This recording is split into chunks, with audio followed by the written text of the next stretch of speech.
დღეს სადაც ყოველი მეოთხე ბავშვი საჯარო სკოლაში შიმშილობს, მათ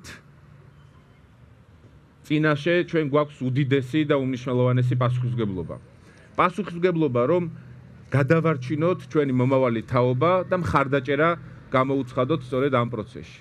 ეს არის მინიმალური მხარდაჭერა, რაც ახლა ჩვენ სწრაფად და გადაუდებლად შეგვიძლია.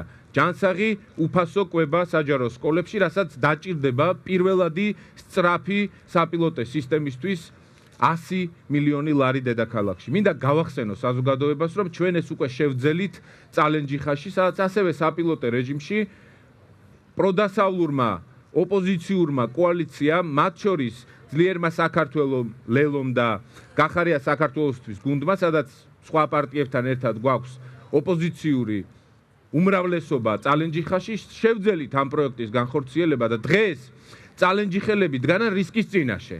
რომ თუ წალენჯიხელები არ მივლენ არჩევნებზე და მხარს არ დაუჭერენ ევროპულ ოპოზიციას, მათ აქვს საფრთხე, რომ ამ პროექტს გააუქმებენ და აუცილებლად გააუქმებენ წალენჯიხელებს მიმართავ და ყველა იმ მოქალაქეს მიმართავ, რომელსაც აქეთ მხარეს აქვს ევროპული განვითარება და კეთილდღეობა ასარჩევად და მეორე მხარეს ქართული ოცნება, სინამდვილეში ანტიქართული ოცნება, რომელსაც ჩვენ რუსულ რეჟიმს ვეძახით. ამიტომ არჩევანი არის ნათელი, რომელიც უნდა გავაკეთოთ კეთილდღეობის მხარეს და არა რუსული რეჟიმის საკეთილდღეოდ.